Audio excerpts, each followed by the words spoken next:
serving there for many years, and he also has a family. Whole family stays there in Mayapur with 2 kids. And we are very happy to actually welcome Achintya Chaitanya Prabhu today amongst us. And uh, Prabhu will be addressing all of us, speaking about the glories of Guru Maharaj, how his interaction with Guru Maharaj has been, and the mood and qualities, greatness of Guru Maharaj. So Prabhu has already joined us. So we will be, oh, I don't see Prabhu now. He was here.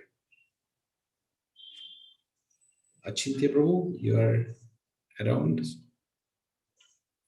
Okay, so while Prabhu rejoins back, Prabhu will speak about Guru Maharaj first, and then we will all be hearing a short lecture of Guru Maharaj, and after which we will all be given the opportunity to glorify Guru Maharaj. I think many of the devotees already have given your names. It is very important to actually glorify one's spiritual master, especially on the Vyasapuja day. So don't miss the opportunity. And when you get your turn to offer your glorification, ensure you make it short, sweet, so that all devotees get the opportunity to speak about Guru Maharaj here. So let's begin the session by welcoming His Grace Achintya Chaitanya Prabhu by loudly chanting the Hare Krishna Mahamantra once. So you can unmute and you can invite him by chanting the Mahamantra. Hare Krishna, Hare Krishna, Krishna Krishna, Hare Hare, Hare Rama, Rama Hare Hare. Achintya Prabhu, you hear me? Hare Krishna, Achintya Chaitanya Prabhu.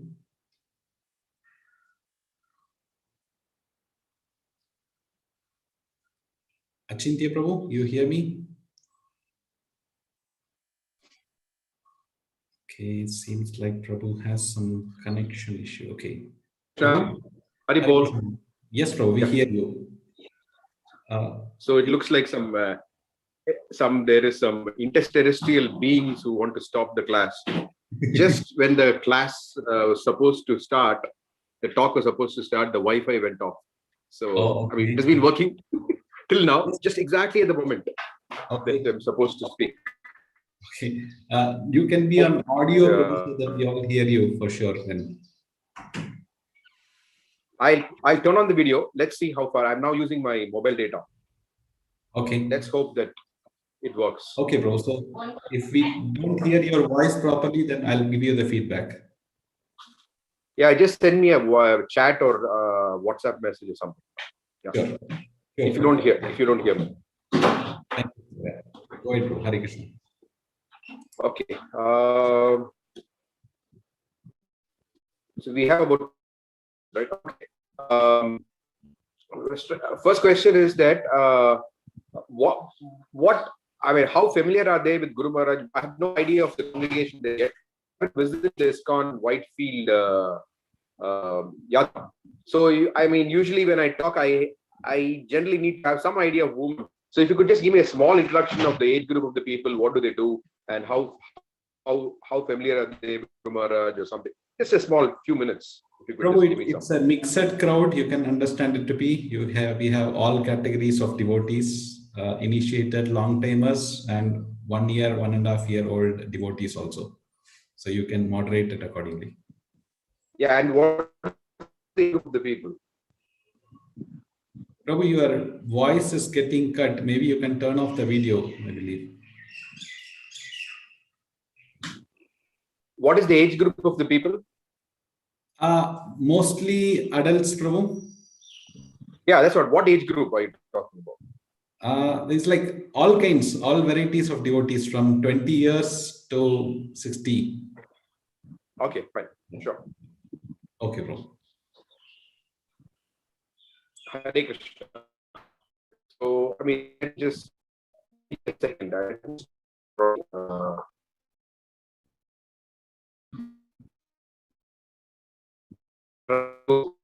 Connection.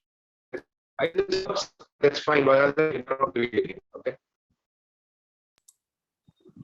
Haribol? Yes, Prabhu, your voice was breaking. I believe your Wi-Fi came back, huh?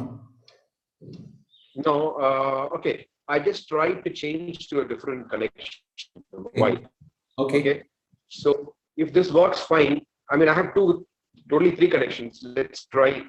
I mean, we'll try. So if it works fine, otherwise let me know. I'll change to a different one. Let's see. Okay, Yeah. fine. Yeah. Okay. So because for the audience also, without it's difficult to concentrate. Okay. Yes.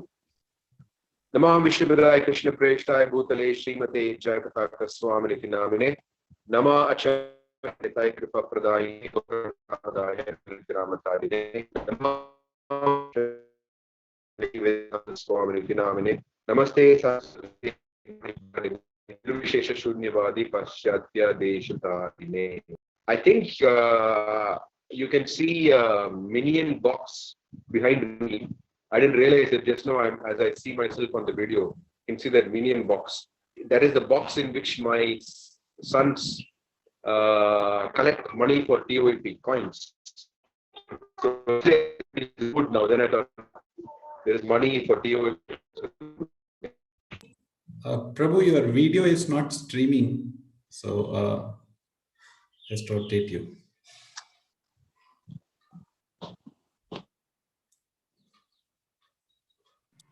Audio is also breaking actually.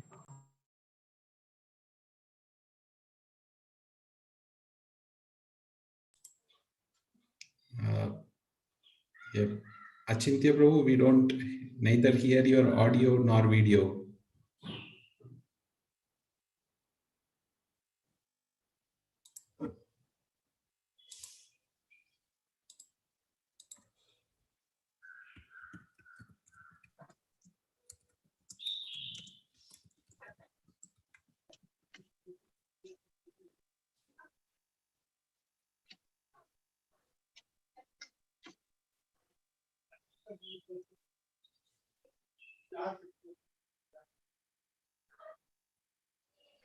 Okay, I think we lost Prabhu.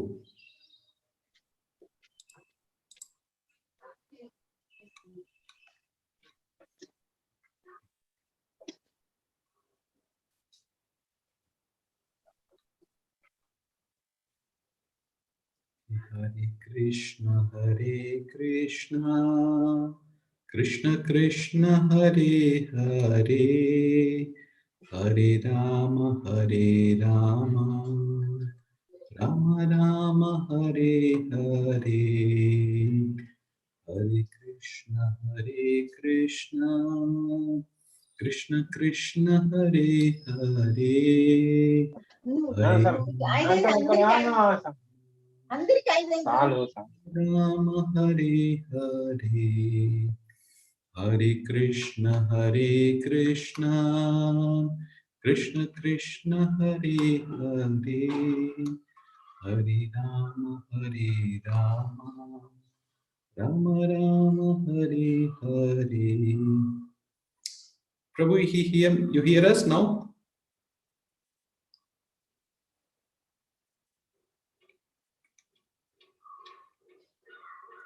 I don't think Prabhu has come in yet. I think Prabhu has joined with his wife's mobile. I see Shiromani Mataji's name there. Oh, okay.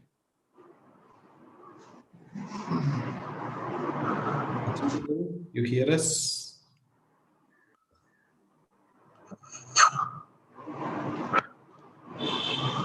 Krishna, Hare Krishna, Krishna Krishna, Hare Hare, Hare Rama,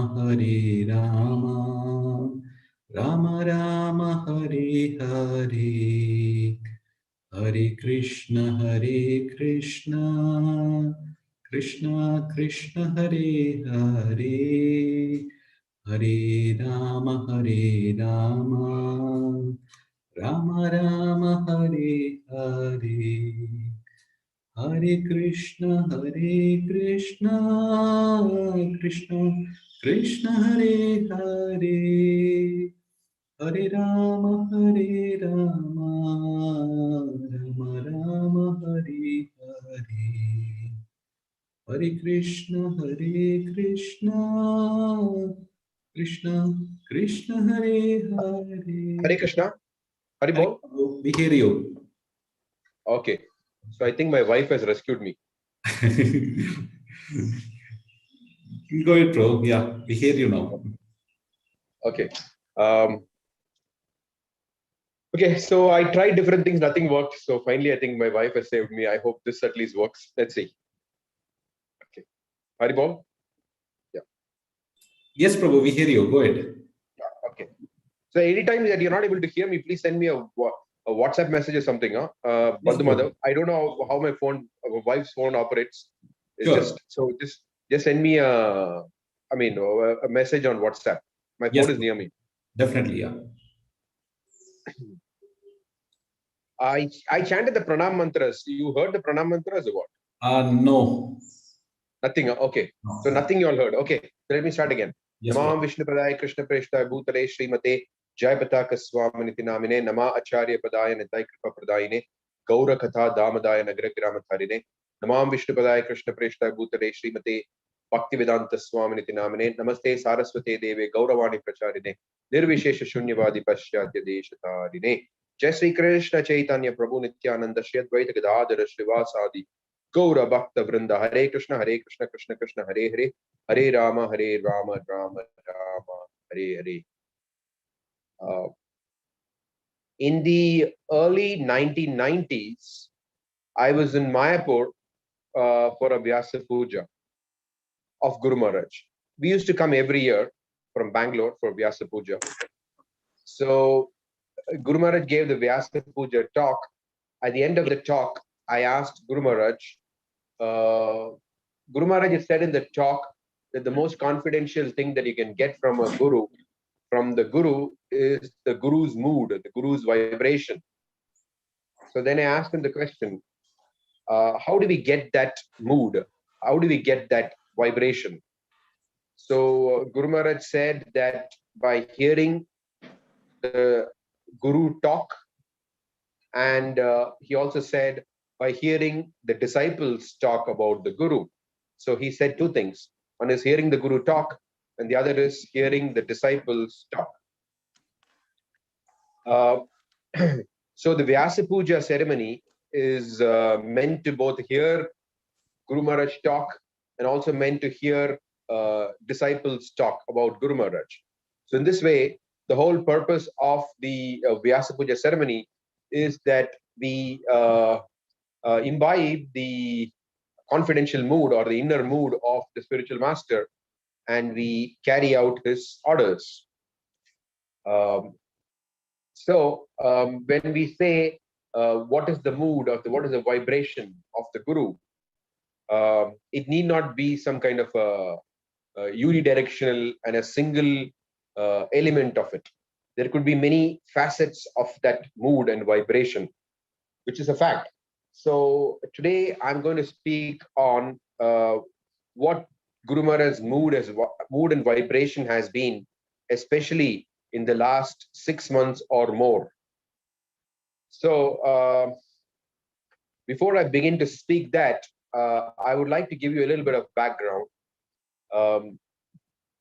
Guru Maharaj personally makes it a point to read Srila Prabhupada's books every day, and he reads for at least 1 hour. When I say reads, it means that he cannot read because of his condition. So he has Jayarada Krishna Prabhu Brahmachari from Bangalore, and many of you may not know him. He was there in the early days of ISKCON Bangalore and Hare Krishna Hill. And when the temple became deviant in terms of philosophy, he moved to Mayapur. And he originally is from Vivek Nagar in Bangalore. So he's a Tamilian he's a native of Tamil Nadu. So he is the one who does the service for Guru Maharaj.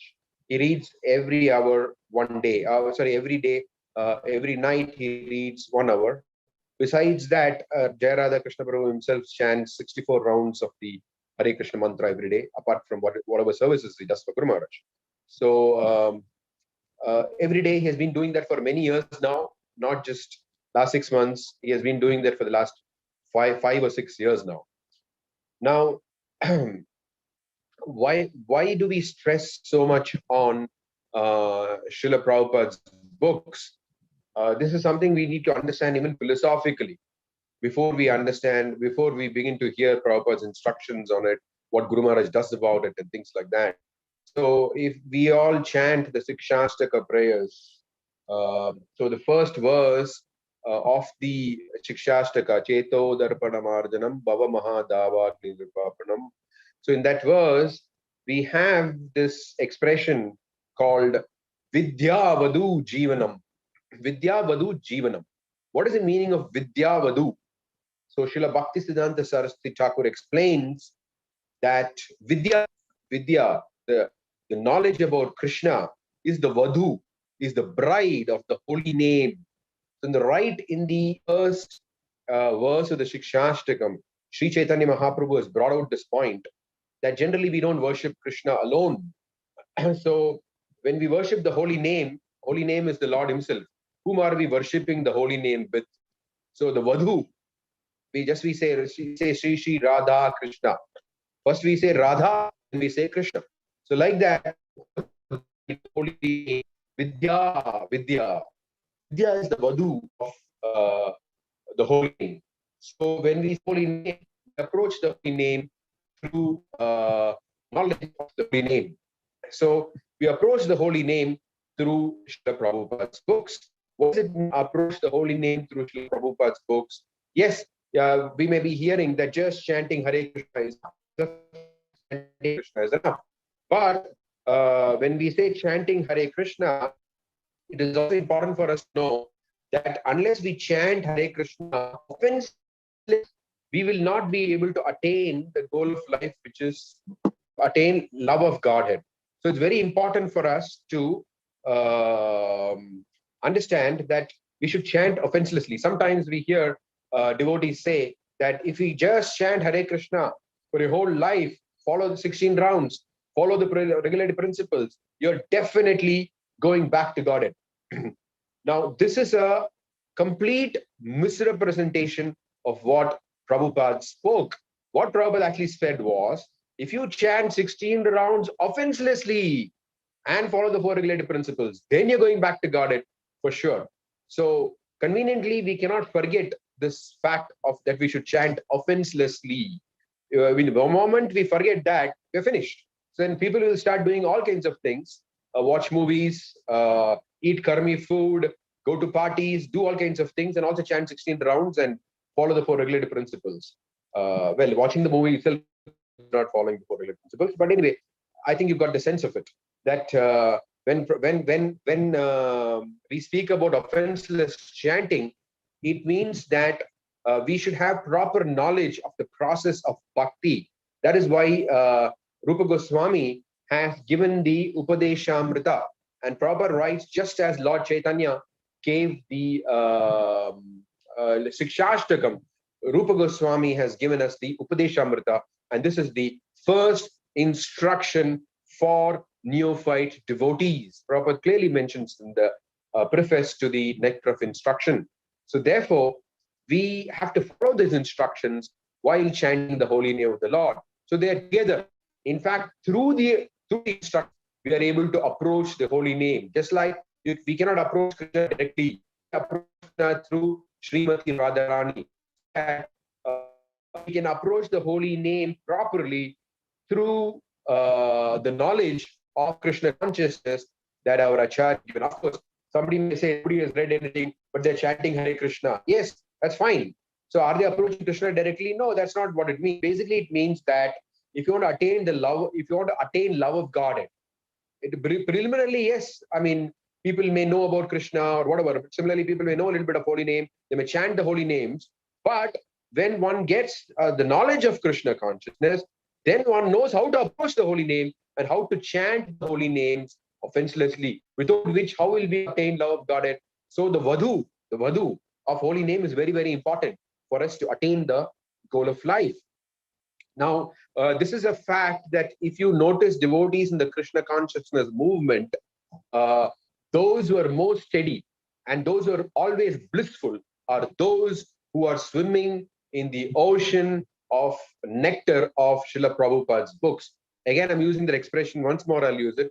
Those who are swimming in the ocean of the nectar of Prabhupada's books. It is these people who are actually happy, because Prabhupada said, chant Hare Krishna and be happy. Sometimes if we are chanting Hare Krishna and we're not happy, why is it?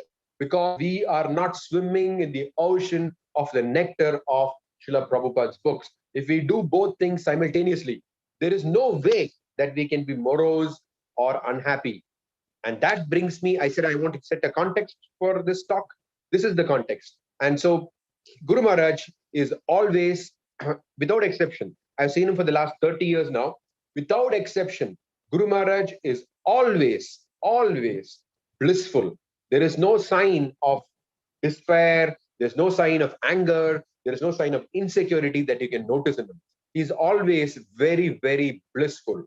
And because right from the beginning of his Krishna consciousness, he has taken to the process in the perfect manner. For example, I don't know if he mentioned it yesterday. He's been giving a few classes. I don't know if he mentioned it yesterday, but Guru Maharaj has read the Bhagavad Gita 7 times before getting initiated. 7 times. And once I remember, one temple president, he asked Guru Maharaj, sometimes I feel blissful, sometimes I don't feel blissful, something like that. And of course, Guru Maharaj gave an explanation according to Vishnu Chakravarti Thakur. But I do remember that when Guru Maharaj was asked that question, the first thing that he said was, I don't have that experience. I have only experience of Krishna consciousness being always blissful. So the reason that one can find Krishna consciousness always blissful is because they're swimming in the ocean of the nectar of Srila Prabhupada's books. And so we are talking about this confidential mood, or the mood or vibration of the Guru. So this is the mood and vibration of Guru Maharaj. This is, of course, this is one major aspect of his mood and vibration. There are other aspects which I won't touch upon in this talk. But now, I said that the last 6 months, if you notice Guru Maharaj's classes, he has been hammering the point, literally hammering it, that we should dedicate ourselves to study Prabhupada's books. Yesterday, I think he mentioned also in the lecture, not just read, but actually study Prabhupada's books.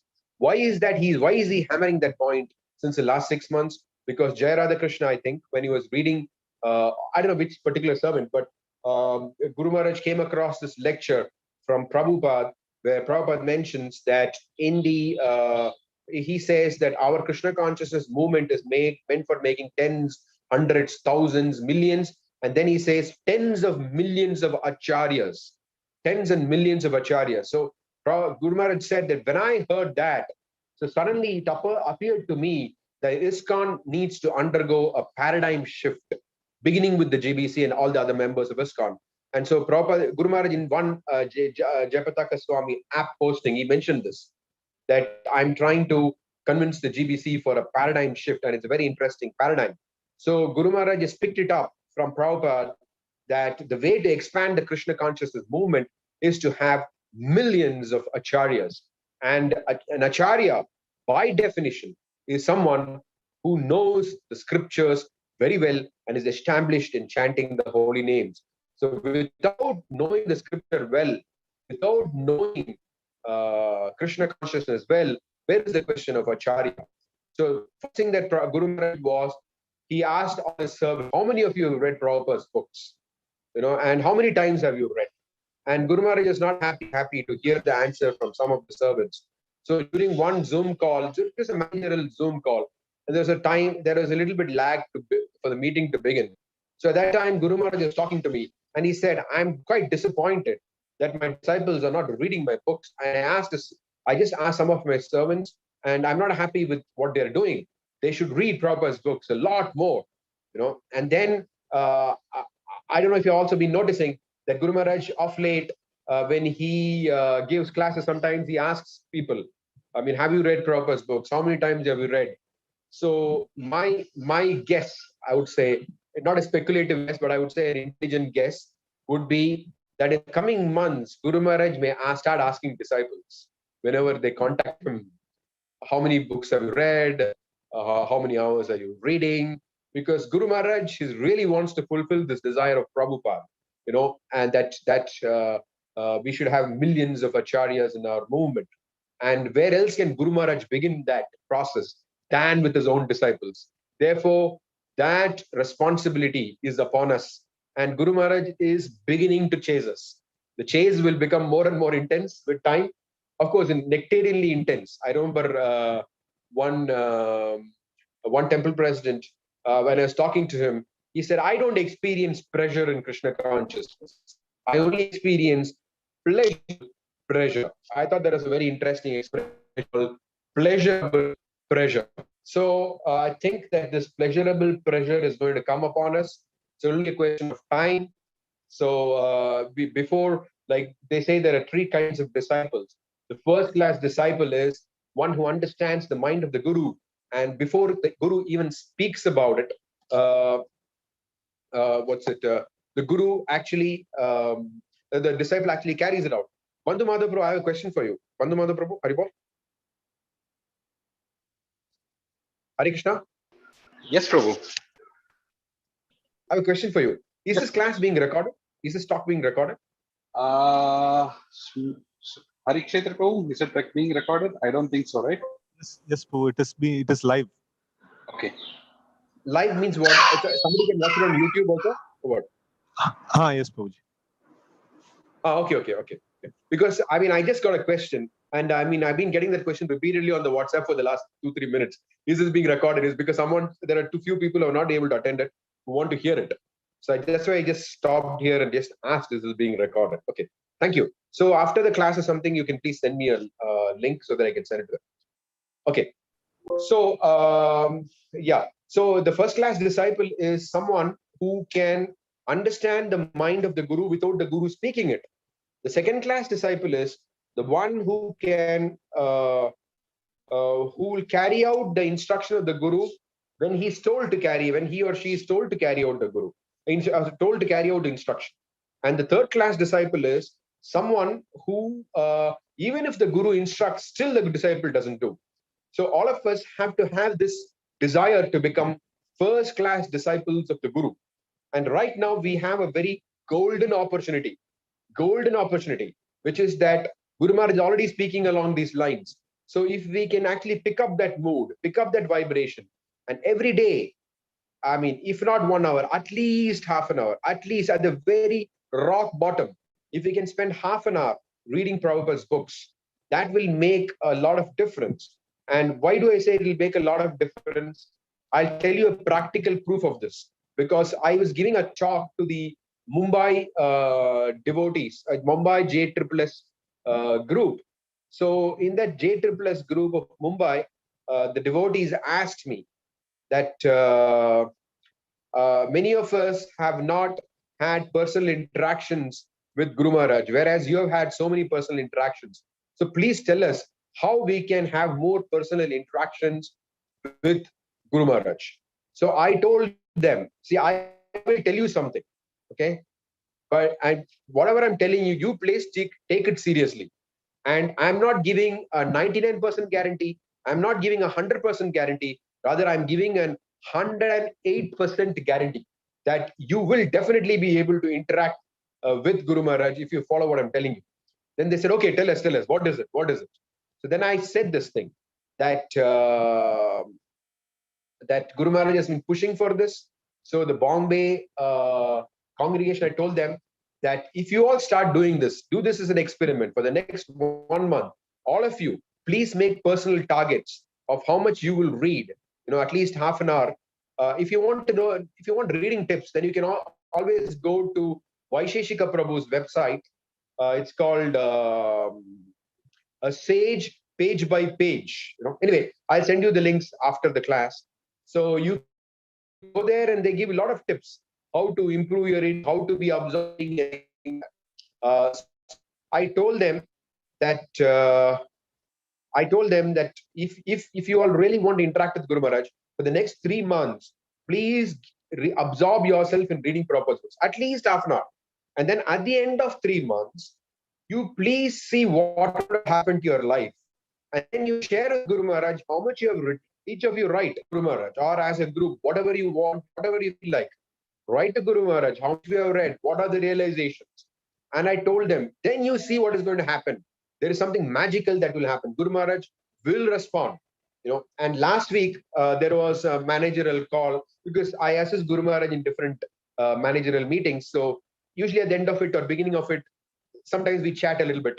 So I was explaining to Guru Maharaj that how there was this class for JSS Mumbai, and I said, Guru Maharaj said, wow, he said, and then he said, I'm very grateful towards you. So, which means that Guru Maharaj really, really wants it. And I mean, I told them, Guru Maharaj, if they do it, they will contact you. And I've promised them that you will interact with them. Anyway, Guru Maharaj heard everything and he said, wow. And he said, I'm grateful to you.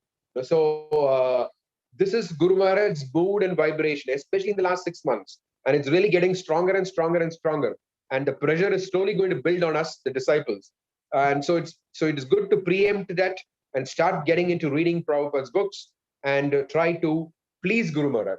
So the Vyasapuja ceremony is not a ceremony of just some glorification. Okay, Guru Maharaj, you're merciful, you're this, you're that. Yes, it is not that Guru Maharaj is in need of glorification. Guru Maharaj is in need of pleasing Srila Prabhupada. This is Guru Maharaj's need. Not that Guru Maharaj needs our glorification. Guru Maharaj needs to please Srila Prabhupada. So the real service that a disciple can do for Guru Maharaj is to help him please Srila Prabhupada. And right now, Guru Maharaj's focus is, I need to please Srila Prabhupada by making these millions of acharyas. And how can he make these millions of acharyas? He can only do it through his disciples. So therefore, on this Vyasapuja, on this occasion of this particular Vyasapuja, it is an important responsibility that we have, that we should take up to seriously studying Srila Prabhupada's books. And believe me, all complexities of life can be immediately solved when one starts reading Prabhupada's books. If you read the first canto of Bhagavatam, Prabhupada in a purport writes that why Arjuna is free from all anxiety. In fact, he should be very anxious. He's fighting a war. Nobody can be more anxious than someone who's going to fight a war. But Prabhupada mentions that Arjuna was free from all anxiety because Krishna was the one who was making the strategies and Arjuna was simply fighting. That's it. So, and Prabhupada writes, each of our lives can, of course, he doesn't use the word express, each of our lives, but if you read the purport, you can see Prabhupada is telling us that each of our lives can be exactly like this and needs to be exactly like this. That Krishna should be the strategist and we should be simply his instruments to carry out his will. So where do we get this knowledge from? Where do we get all these things from? Where do we get the purification of the heart? We get it all from Srila Prabhupada's books when combined with chanting the holy names of Krishna. And please do not take this lightly, because in the preface to the Nectar of Instruction, Rupa Goswami says, advancement in Krishna consciousness depends on the attitude of the follower. So then the question may come up, what does it mean, attitude of the follower? Attitude of the follower means whatever Prabhupada has given, let me read it. Let me perfect my life. He has spent so much time and energy giving us these books. So let me try to understand these books. Let me try to appreciate the hard work that Prabhupada has done.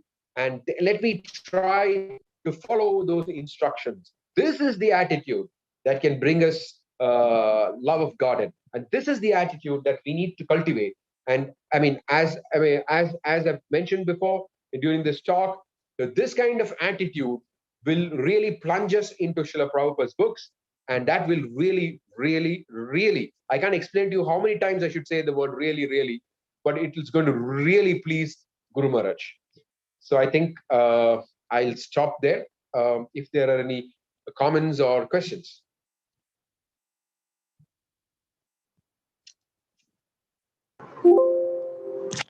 Hare Krishna, devotees can type in, or also you can unmute yourself and ask the question.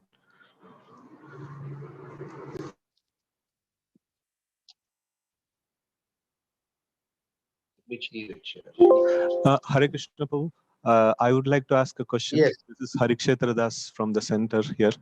Prabhuji, Yes. here, making Krishna the strategist, how do we know that whatever is happening is Krishna's strategy, or maybe due to our fault and things like that?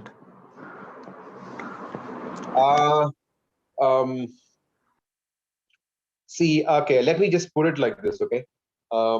See, when you meet someone, right? Okay, if you are reading Prabhupada's books very regularly, okay, then it is very, very easy for you to detect someone who is also reading very, very regularly, okay? It is something which you cannot make a mistake about. It's just obvious. Like suppose you're reading a lot. I mean, at least reading enough, not enough, I mean, minimum, you're reading, doing something. When you meet a devotee, you can see just by talking to that devotee, you will know that what do you call it, whether this person is reading or not. You know, because they exhibit a certain kind of clarity, they exhibit a certain kind of intensity of consciousness, they exhibit a certain kind of eagerness for Krishna consciousness. These all come from reading Prabhupada's books.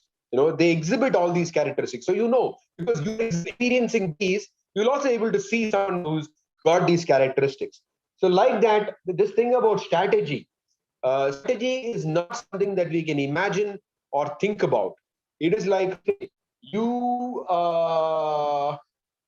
Okay, let's. I mean, I'll give you an example. Like I've studied in Bangalore. I've studied astrophysics at Bangalore University. So when I was in the university, I remember there was one lecture. Professor, I forget the name of the laboratory. I don't know if it was CERN. Anyway, forget the name of the laboratory. But he was explaining how when he went to that laboratory, I think it was anyway. So he was saying that when he go to that laboratory, even the ring that he was wearing on his finger had to be removed because the fields, the magnetic fields in that are so strong that your finger will get ripped off. Your finger will get ripped off.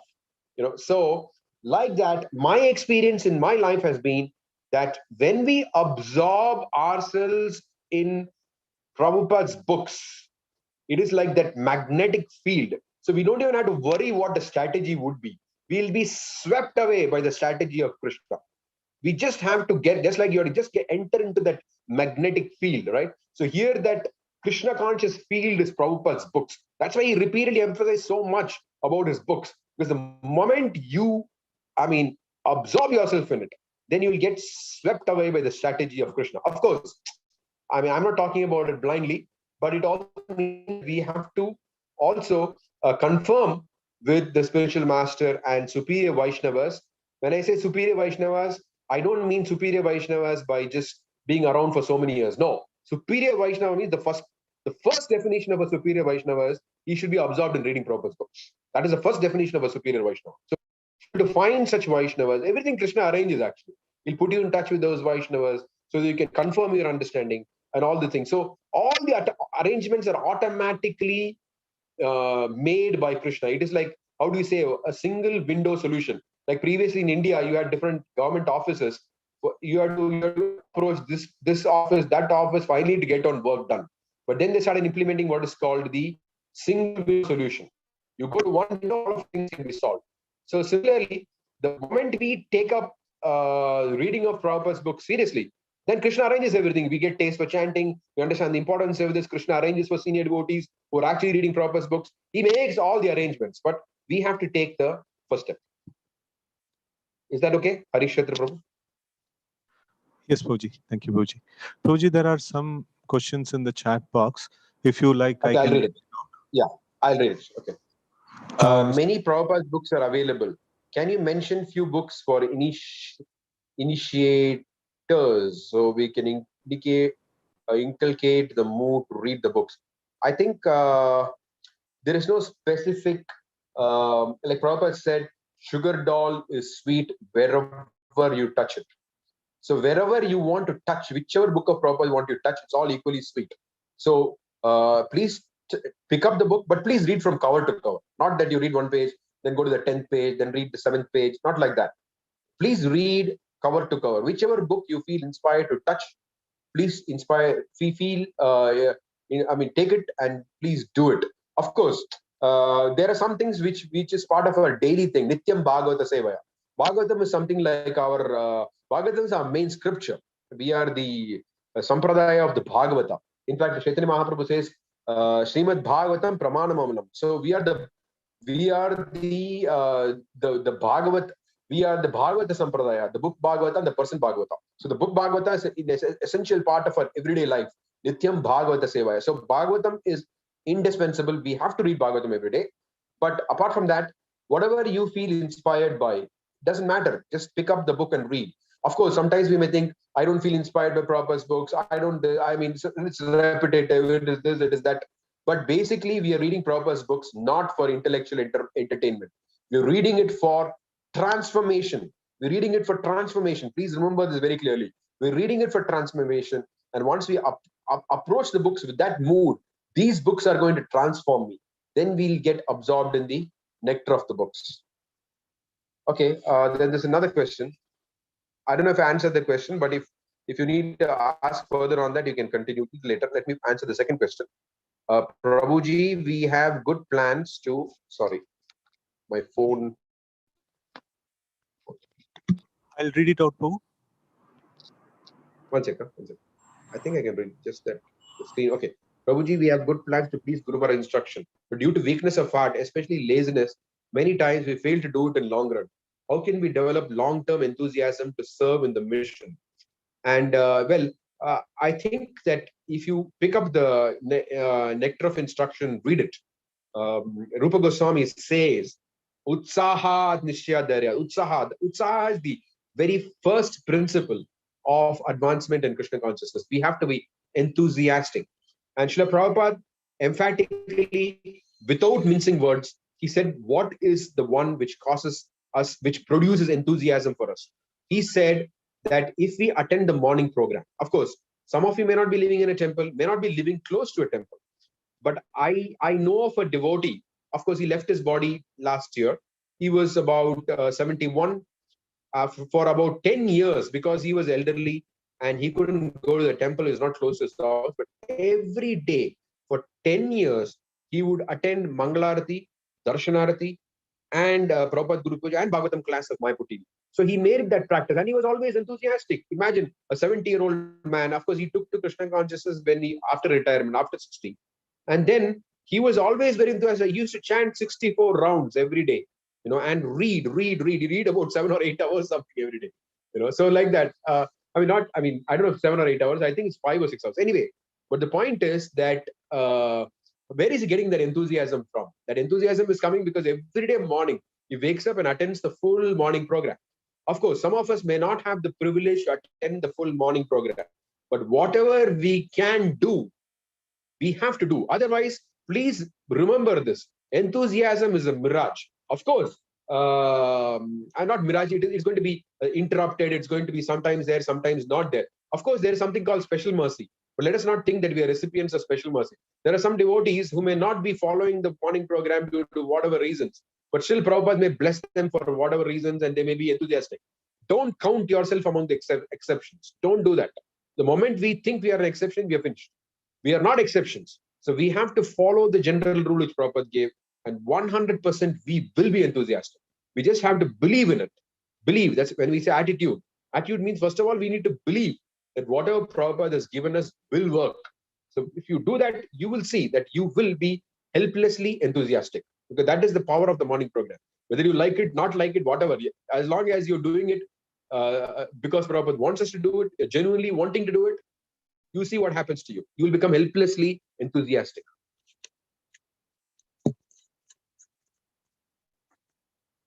Yes, Prabhu. Harishetra, Prabhu. Okay. One more question, Prabhu. Okay, Divya Shriram. Okay, previous question was by Sundar Damodar Prabhu. Okay. She's asking how to study Srila Prabhupada's books. Okay. When we approach Prabhupada's books, we should not think that we are approaching a normal book. We're going to get some information from this book. No. It is not like that. We are, I mean, the scriptural books are not are not a source of information. It becomes only a source of information. Becomes a source of information only when you approach it like that. Rather, we are actually approaching the books with a mood, the submissive mood, with the mood of please, I mean, purify me, please engage me in Krishna service. Of course, when we say, I mean, Bhagavatam is Krishna, it's himself. Krishna swadhamopagate, yana dharmadvisa. Krishna, when he left with jnana and dharma. So what is left? What did he leave? The Bhagavatam. The Bhagavatam. So Prabhupada writes this very clearly. Krishna is there in every page of the Bhagavatam. And one can perceive Krishna in every page of the Bhagavatam. But when he says one becomes purified in mind, then he says, how can one be purified in mind? One should be purified in the activities of eating, sleeping, mating, and defending. Of course, before purification, I forgot a very important thing, but that one should hear the Bhagavatam with rapt attention. Rapt attention. How can one hear the Bhagavatam, the rapt attention? Only when one is purified in mind. How can one be purified in mind? When one is purified in the habits of eating, sleeping, mating, and defending. So the regulative principles are not just moral principles. They are principles of cognition. Cognition means how to perceive the absolute truth. It is an essential principle. The moment you're pure, then the mind becomes pure. And the moment the mind is pure, you're able to hear the Bhagavatam with rapt attention. And the moment you hear Bhagavatam with rapt attention, you can see Krishna in every page of the Bhagavatam. So we should approach the books in a very submissive mood. The Prabhupada has given us these books. We approach in a submissive manner. We are trying to serve Krishna by reading these books. So it is not like some activity where we can just, it's our privilege, you take a book, read it, get some information. We cannot extract anything from the books. Rather, the books are going to give us mercy. We are incapable of extracting anything. We cannot approach in the mood of a mundane book. Okay, I have my mind, let me read this, let me understand it. That means we are using our mind to extract something from the book. Here it is not like that. We cannot extract anything from the books. In fact, the books are going to purify us. The books are going to purify us. So this is the mood in which we should approach Srila Prabhupada's books.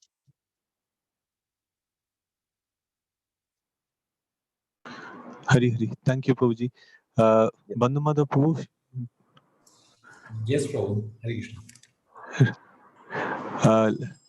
Like to thank and conclude the session, Prabhuji. Yes. Very thankful to His Grace Achintya Chaitanya Prabhu for giving us a pathway of improving ourselves in the path of Krishna consciousness, especially by reading Srila Prabhupada books, and that's what Guru Maharaj really expects from all the disciples, and expects all of us to become acharyas and preach Krishna consciousness. So that's what his real desire is, right? So a disciple's duty is to fulfill spiritual master's desire. And so here we can see how Guru Maharaj is so keen to have his disciples actually read Prabhupada's books. So it will be a nice sankalpa for all the devotees, for all the effort that Achintya Prabhu has put in here. Devotees can take personal sankalpa of reading a certain portion of Prabhupada books, certain cantos or whole of Bhagavatam or this many times of Bhagavad Gita. So you can take your own sankalpa and share it with your immediate Bhakti Vriksha leaders and saying that this is what I would like to do for pleasing my spiritual master. So by doing so, like Prabhu also shared how Juhu temple devotees got blessed by having association of Guru Maharaj. So in the same way, we can also try to follow. That would be a rapt way to actually thank Achintya Prabhu for sharing Guru Maharaj's desire here. So please take this message very seriously and try to follow and please Guru Maharaj by studying Srila Prabhupada books. So with this, I would like to thank Achintya Chaitanya Prabhu for giving his valuable time and sharing some important message on this Vyasapuja day for disciples to carry in their heart and follow it for lifetimes together. Thank you. Achintya Prabhu, let's thank Achintya Prabhu for sharing this, and we will loudly chant Hare Krishna Mahamantra, thanking Prabhu. Hare Krishna, Krishna Krishna, Hare Hare, Hare Rama, Rama Rama, Hare Hare. Thank you very much, Prabhu. Thank you. Hare Krishna. It was my honor to speak to all of you, and hopefully we can meet each other sometime soon when I come to Bangalore. Prabhu, you can share me. I haven't been there at all. I haven't been to Whitefield at all.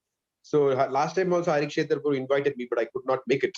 So I hope to make it as soon as possible to Whitefield. Please, Prabhu, yeah, next time when you come to Bangalore, we would like to have you. Sure. Hare Krishna. Thanks, Prabhu. Hare Krishna. So we will proceed with the next program of hearing Guru Maharaj lectures. We will rapidly hear Guru Maharaj lecture and try to share some quick points, what we have felt and enriched from his hearing. Thank you. Harikshitru, you'd like to play? Sarvanath Prabhu, you're ready with this one? You can share it. Yeah. So meanwhile, Sarvanath Prabhu is sharing the screen. So he has also put a message on the chat box. If anybody would like to offer your homage, you can fill up the form. So your name will be called upon based on the time availability. Hare Krishna. Hare Krishna Prabhuji, can you make me co-host? Yes. You are already, because no. ISKCON Whitefield showing up as host and co-host. Yeah. I'm making you co-host. Yes. Done, Prabhu. Okay, yes.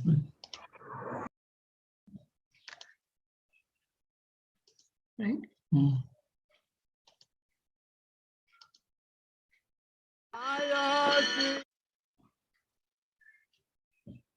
Oh, was it audible, Prabhuji?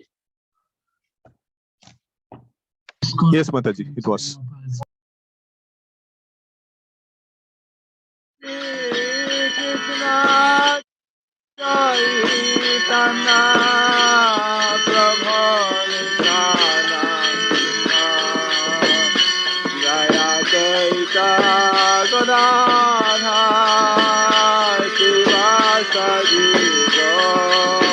Following is a lecture given by His Holiness Jayapataka Swami on October 1st, 1984 in New Orleans, Louisiana.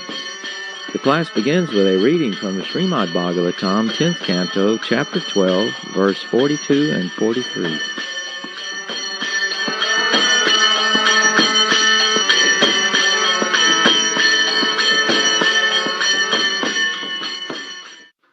Sri Rajovacha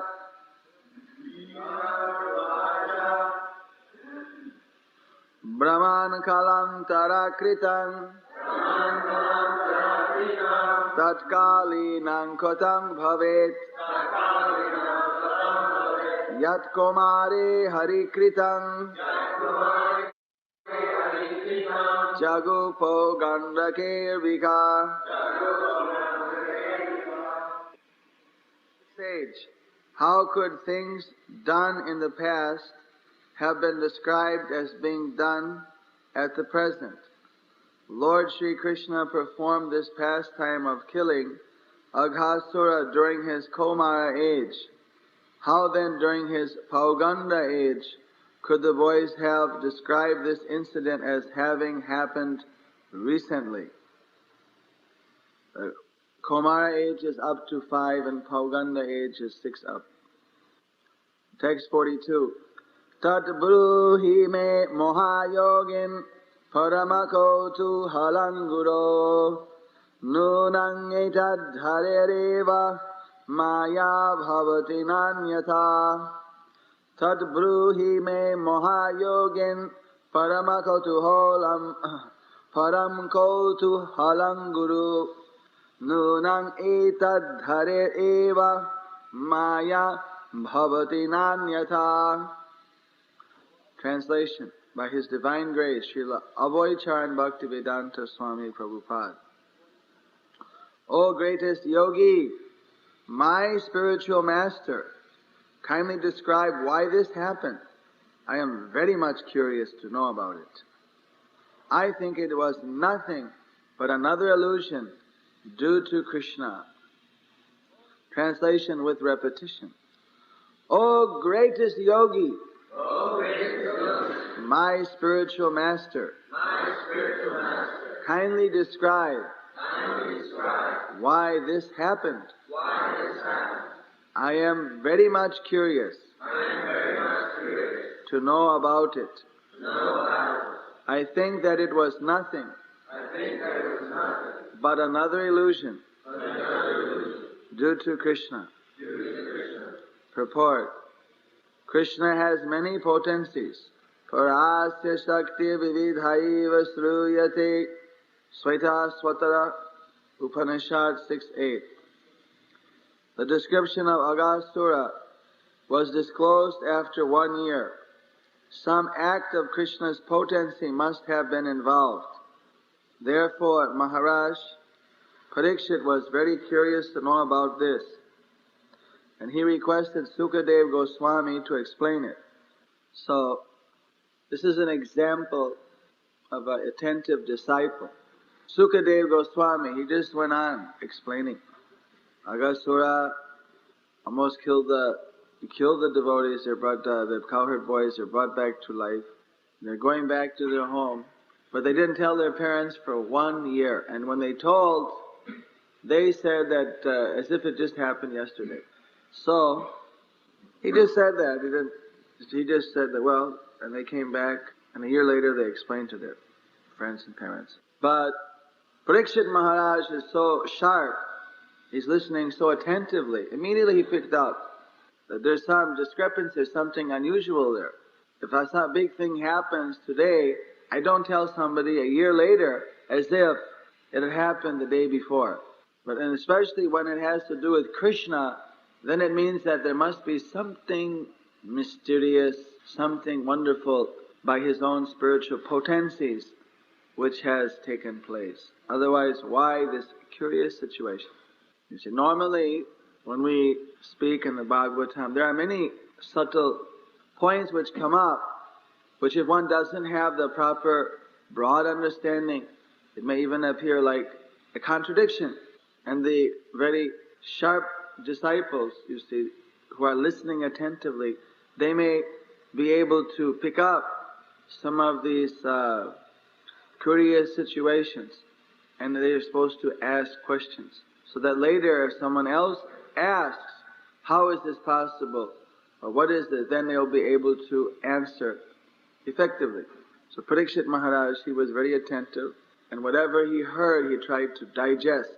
Srila Prabhupada said that we should take in the knowledge just like eating, then we should digest it. If it doesn't digest, then we should bring it back up again by asking questions. And then when it's thoroughly understood, digested, then we can assimilate it, then we should give it to others. No one should leave a half-digested, just like you don't leave half-digested food in your stomach, you shouldn't leave a half-understood knowledge in your brain, because that can cause some confusion in the future.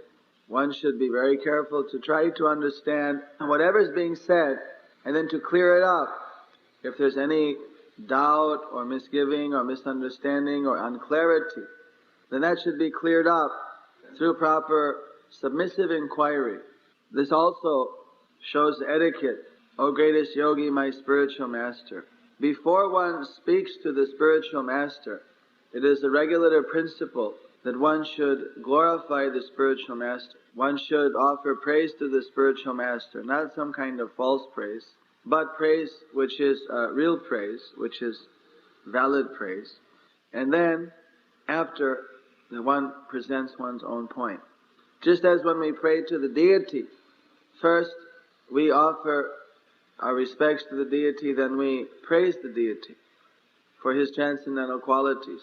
You see, just like Sri Krishna Chaitanya Prabhu is worshipped by the acharyas, they first offer in a humble way their obeisances to Lord Chaitanya, they glorify Lord Chaitanya, then in the end they pray for his mercy. So Parikshit Maharaj is very perfect in everything that he does. It's a very good example.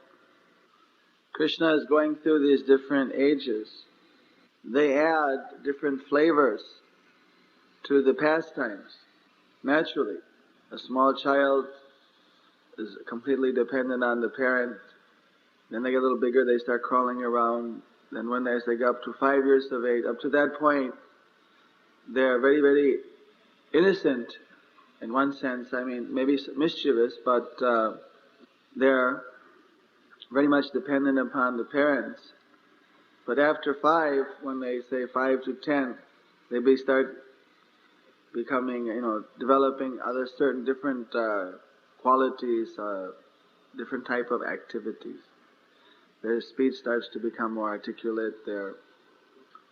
So many different programs are there. Their play becomes more involved.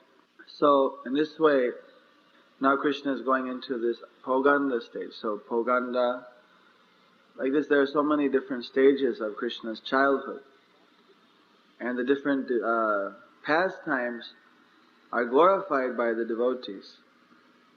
Especially the Komar, the very baby Komar and Poganda stages are very they're very appreciated. They're very much appreciated by the parents, those in the parental humor. While the Kishora age, or the youthful age, say around 16 or so, that is very appreciated. There it is,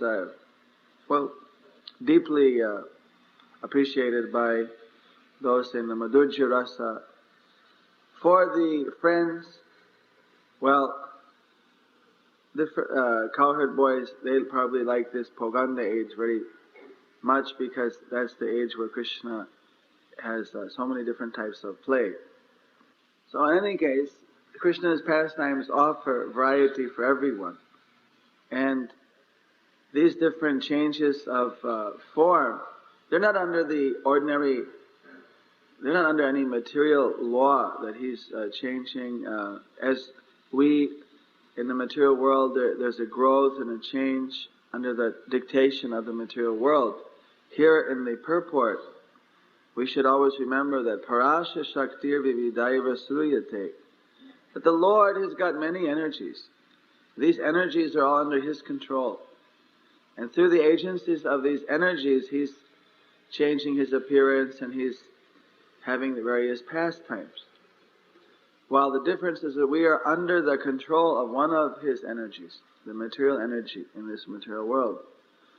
And we can, when we surrender to Him, come under the shelter of the spiritual energy and be protected from this material energy. So, but we are always under one energy or another. We are never independent.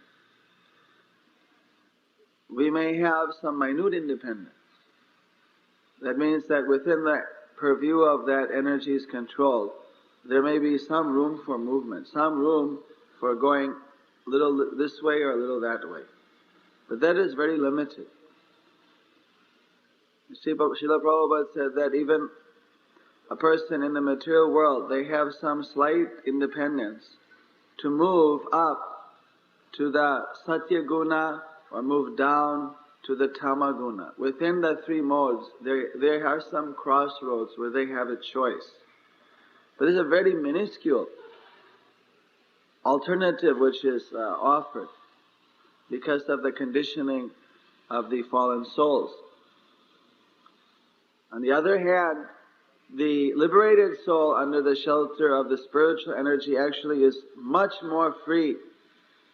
He is quite free to move and to do various types of service for Krishna. Being freed from the laws of karma, they're not under that strict limitation of the material energy. Still, there's not complete independence because the living entity has got limitations. We are minute particles of Krishna. Even in a liberated state, we are not at the same level as Krishna in terms of our potency and our ability to do things. But we are at an equal qualitative level. We can relate with Krishna, just as the parents and the cowherd boys, they're relating with Krishna.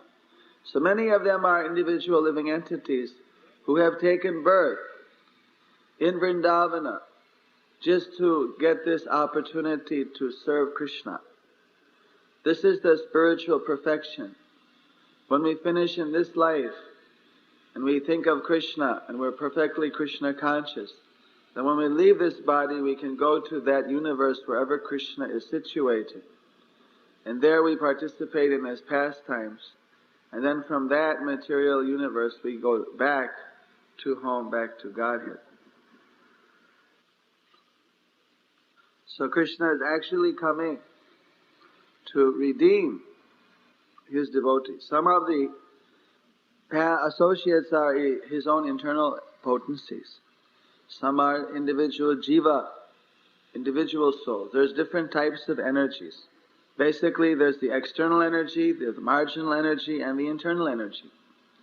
Bahiranga Shakti, Tatashta Shakti, and the Antaranga Shakti. The Tatashta Shakti is also known as Madhasta Shakti, because it's in the middle. Actually, we are this Madhasta Shakti, or the energy, marginal energy. That means that we are not different from the spiritual energy in our basic nature, but our quantity being minute, infinitesimal. We have a tendency to come under the sway of the external energy, which is this material world. So the material world, living entities, and then the higher spiritual energy. The spiritual energy is never under the control of the material energy. Rather, the material energy is considered to be a shadow, expansion of the spiritual energy. This was revealed in the pastimes of Lord Chaitanya. One point, Mother Durga, Parvati, she did tapasya, worshipping Lord Chaitanya in one of the islands of Navadvip, chanting his holy name, Gauranga, Gauranga, Gauranga, Gauranga, just chanting and chanting until finally Lord Chaitanya appeared to her. You see, then at that time, she fell at Lord Chaitanya's lotus feet and begged him that you're giving your mercy to all the fallen souls. You're delivering everyone. And everyone, they're all chastising me, calling me by derogatory names. Maya, the witch, so many different criticisms are there. And in this way, I'm not getting any association with your devotees. They won't associate with me. And also, I'm not getting your mercy. So in this way, I'm suffering like anything. So, therefore, I'm begging you to please have your mercy upon me. Will you deliver the whole world, and only I will be without Krishna Prema? Even my husband, Lord Shiva, has Krishna Prema, but not me. So then Lord Chaitanya benedicted her that here in Navadvip, you can realize that you're actually the partial expansion of Radharani. And therefore, here at Navadvip Dham, you can experience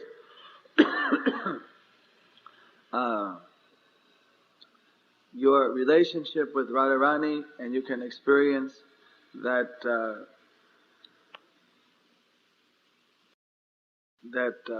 pure devotional mood which is emanating from Srimati Radharani. So in this way, then Parvati Devi took the dust of Lord Chaitanya's lotus feet and put just in the part of her hair where the ladies put the kumkuma in her Srimanta. And from that day, that island in Navadvip has been known as Srimanta Dvipa, or the island where Mother Parvati has taken the dust of Lord Chaitanya and put on the crown of her head, her Srimanta. So, but normally it's the fact, the devotees, they're not very interested in Maya Devi. Of course she's working on behalf of Krishna, but she doesn't get to come before Krishna. She has to stay off on the side or on the back, and at best, When Krishna looks at his internal potency, the reflection of that glance manifests as Lord Shiva, and the reflection of that glance agitates the material world. And that material energy then starts to create, the whole creation is set in motion. So actually Krishna has nothing to do directly with in his Vishnu form, with his external energy. But she's a faithful servant. And so Krishna expands, is a partial expansion as Lord Shiva. So it's partial expansion of Vishnu. And through Lord Shiva, directly, Parvati gets some association. But directly, she got that benediction from Lord Chaitanya in Navadvip Dham. And she also got that benediction at other times in Krishna's past, and she got to appear in different forms. So, the Lord, or his different energies, they're actually all under his control. If we think that Krishna is somehow under the control, or he's bound by the same laws and restrictions as we are, that is considered to be very offensive.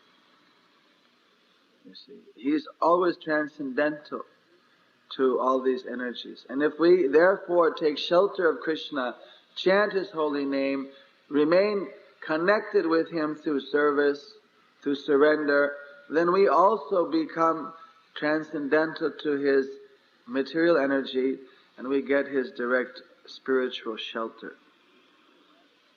There would be no meaning to bhakti yoga and to taking shelter of Krishna if Krishna himself were subject to the control of the three modes of material nature.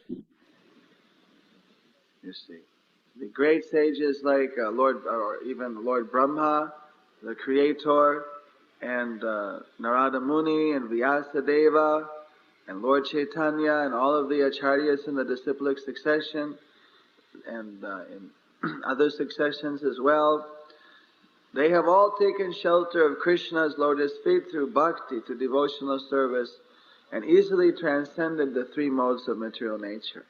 Even Shankaracharya admits that Narayana is above the three modes, is above the material nature. Narayana parobhyaktat. So, because Krishna is above, because God is almighty, he's above, you see from that, using those nomenclatures, the whole material world. Because Krishna is transcendental, therefore if we take shelter of Krishna, then we also are able to transcend this material nature which is causing us so much trouble as long as we maintain our rebellious attitude. Once the devotee surrenders to Krishna, crosses over the threshold of Maya, the ocean of birth and death, the material energy with folded hands congratulates the devotee for his victory. So people say the material world is a game and so on. But what the real game is, what the real competition is to conquer the material energy. You can never conquer it. She is far more powerful than any living entity. The direct way you cannot conquer her. You see, just like trying to fight the tar baby, the proverbial here, this southern USA tar baby, you'll get more and more entangled. In fact, there's an Asian story just to show that the tar baby story actually comes from India.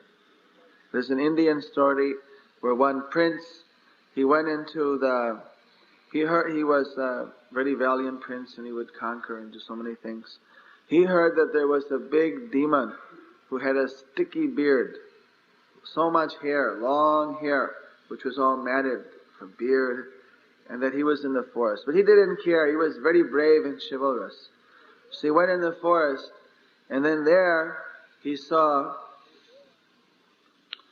this demon. The demon had hair everywhere. It was just like spread all over the trees and the ground and everything, according to this proverb. This is not like a scriptural story or something. This is just like a folk tale. We don't know the exact origin.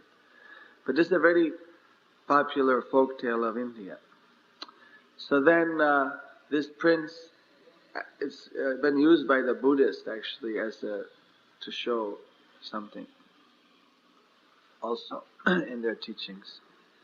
So he took his spear and threw it in at the demon, but it got tangled in his hair and it didn't stick. So then he took his sword and went and chopped, but that also got stuck. His whole hair was all sticky, matty, some substance. So then finally he hit the demon and he got stuck and hit again, and finally he was completely entangled and he couldn't get out. You see. So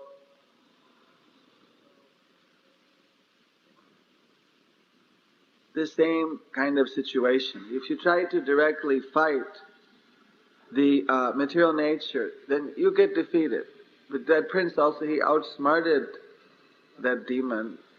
Then he said that, listen, something that I'm very hard, if you eat me, you get indigestion. And so he made some deal and he got out somehow.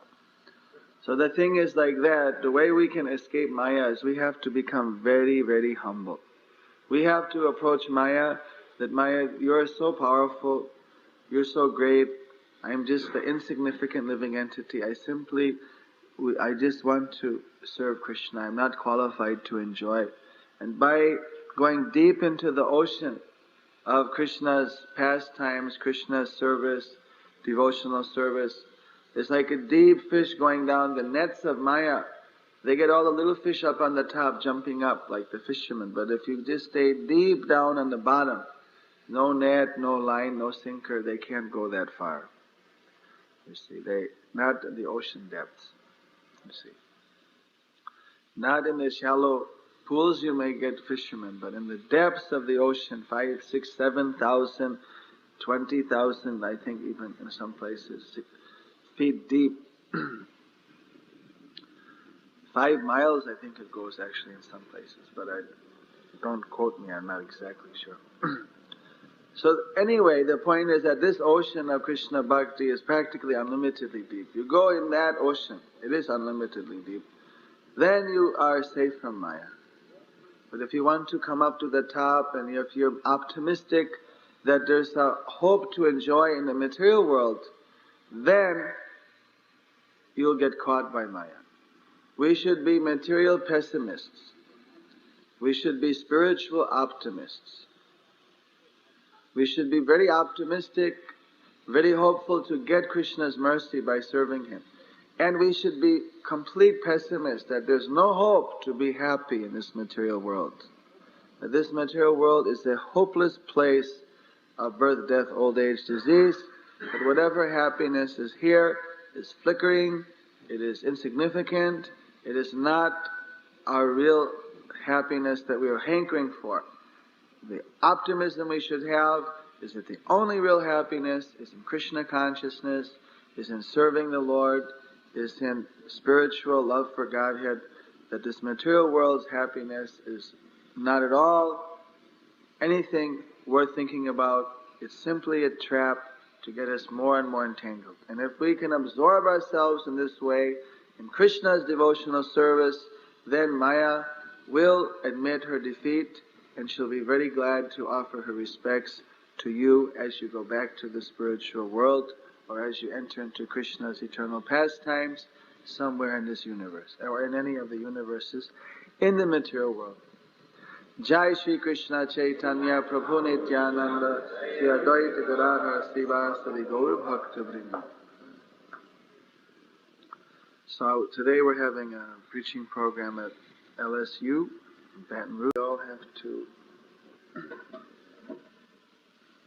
go quickly. It's actually a little late.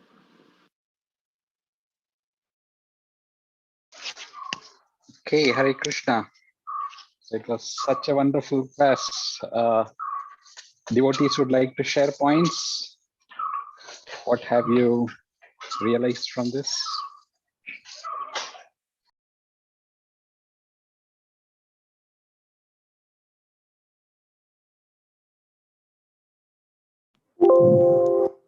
Hare Krishna.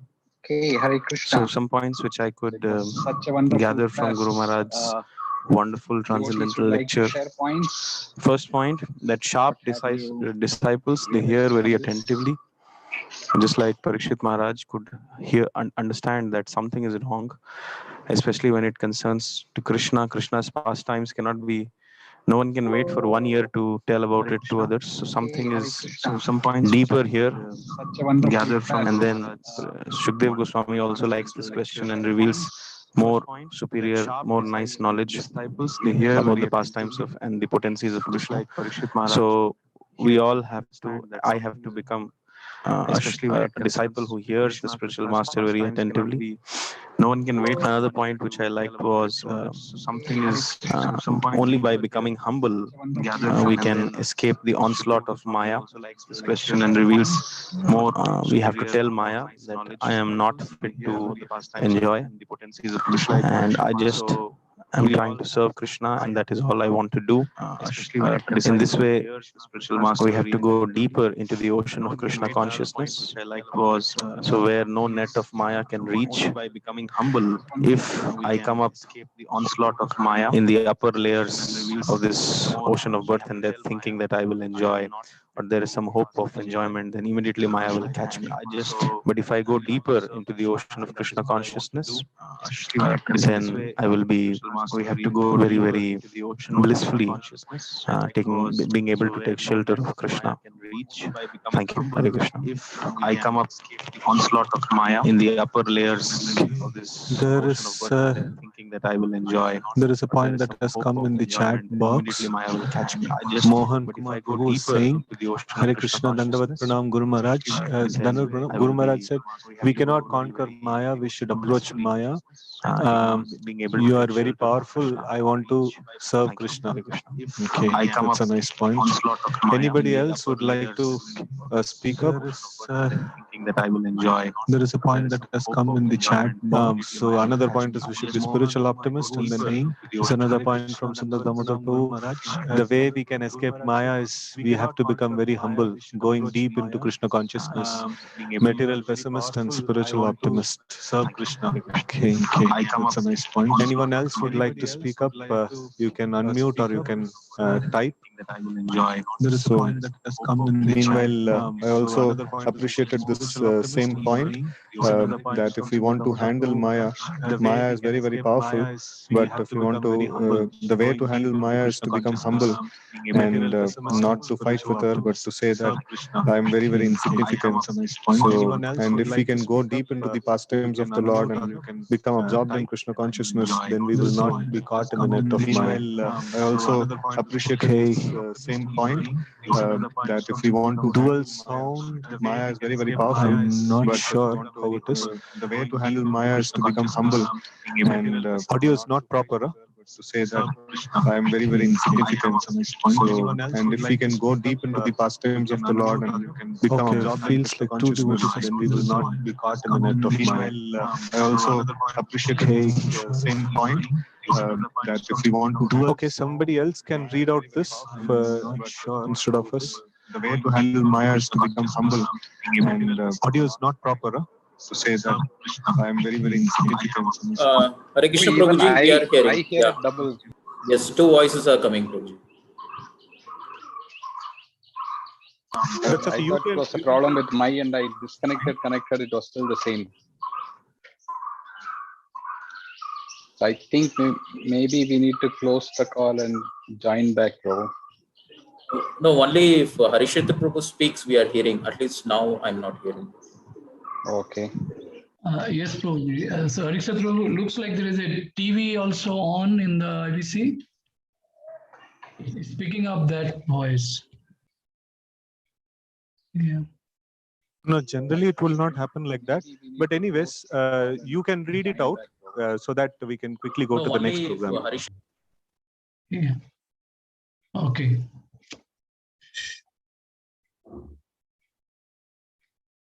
Yes, Prabhuji. So there is one more from Deepak and Supriya Mataji. What? So the way we can escape Maya, this one only, is we have to become very, very humble. We have to approach Maya that Maya, you are so powerful, you are so great. I'm just an insignificant living entity. I just want to serve Krishna. I'm not qualified to enjoy. Then rest all. Yes, Roji, there is nothing else. This is all regarding the audio. The happiness in, this is Rasamurthy Prabhuji has written, the happiness in the material world is flickering. Yeah. So I think we... Hare Krishna Prabhuji. There is one point which I'd like to mention. Guru Maharaj mentioned that half understanding of any subject matter should be avoided basically. So he said that either we have full knowledge or no knowledge. This half understanding thing is very dangerous. And Srila Prabhupada says that we should take knowledge just like eating. So we should digest whatever we take. So that was the point which I liked from the lecture. That's a nice point, Prabhuji. This is Hemant Prabhuji. Srila Prabhupada said that we should take in the knowledge just like eating, then we should digest it. If it does not digest, then we should bring it up again by asking questions. And then when it thoroughly understood, digested, then we can assimilate it. Then we should give it to others. No one should leave half digested, just like you don't leave half digested food in your stomach. You should not leave half understood knowledge in your brain, because that can cause some confusion in the future. So one should be very careful to try to understand whatever is being said and then to clear it up. If there is any doubt or misgiving or misunderstanding or unclarity, then that should be cleared up through proper submissive inquiry. Yeah, nice point, Prabhuji. Naina Mataji. Take a points for me. We should listen attentively, and doubts should be cleared up through proper submissive inquiry. Yes. Vyasapuja will move to the next program where devotees can read their homages.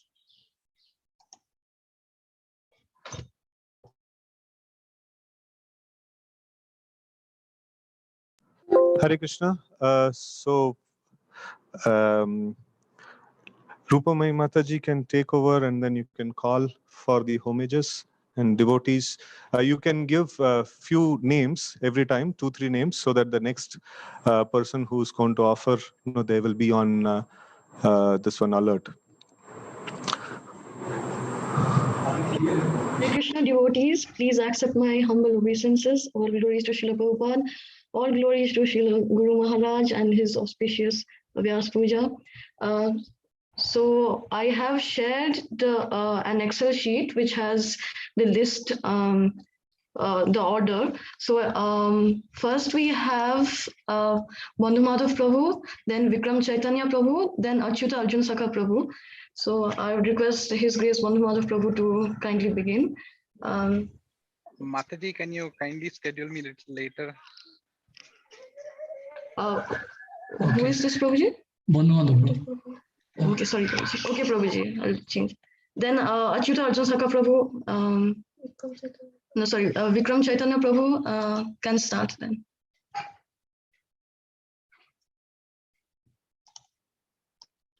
Hare Krishna Mataji. I would prefer if some other senior devotees, they would start, but I can go ahead too.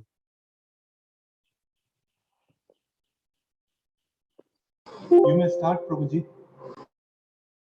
Okay, Prabhuji. Hare Krishna, dear Maharaj. Please accept my humble obeisances at your lotus feet. All glories to Srila Prabhupada. So, Maharaj is a great soul who appeared on the auspicious day of Ekadashi to assist Srila Prabhupada on the mission to spread Krishna consciousness all over. Right? And it is our fortune to speak about such a great soul. And thank you, Hari Kshetra Prabhuji, Bandhu Madhva Prabhuji, Mataji, and everybody for giving us this opportunity. So Maharaj is, exemplary in showing us detachment from body and operating at the soul platform. He also shows us his immense dedication to serve Guru, Srila Prabhupada, and Krishna, and deriving pleasure in doing so. he's so compassionate to all living beings. We all see that the bodily discomforts that he's been going through, but despite doctors themselves not having medical hopes, he gives them hopes and continues to serve Srila Prabhupada with so much enthusiasm. The video that we saw of him exercising after the operation that he had in swimming pool shows his sincere dedication, and that was so inspirational. What a great warrior he is in Srila Prabhupada's army. And just prior to COVID, when Maharaj was in Bangalore, they were all the devotees that were attending to him, close to him, were wearing masks so that they don't pass any infection to him, as Maharaj's immunity was pretty low. But what we saw there was Maharaj sharing the love of Godhead with such great energy and infusing enthusiasm in all the devotees present there. So in such instances, we come to know, we realize how imperfect our senses are. Apparently physically fit people receiving energy, enthusiasm from apparently not physically fit person. So, we again saw his dedication to Srila Prabhupada when he contracted COVID. Even then he continued to give classes. So that was again so inspirational and, giving hope to all at such times, at such difficult times that, all of us are going through and are fearful of. And, we saw his compassion also when he visited everybody's home here in Bangalore during a virtual meeting that was set up. And Maharaj took time out for all of us. And he took darshan of everybody's, home altars. He honored and relished prasadam. That was so wonderful, to experience. And he blessed each one of us. And even though he didn't have time, he made sure that he visits everybody's home. So, praying to Lord Narasimha Dev for his protection and good health, so that he continues to serve in Srila Prabhupada's mission for many, many more years to come and help fallen souls all around like us. His Holiness Jayapataka Swami Maharaj ki Jai, Srila Prabhupada ki Jai. Thank you, Mataji. Thank you, Prabhuji. Next, His Grace Achyuta Arjun Sakha Prabhu can speak.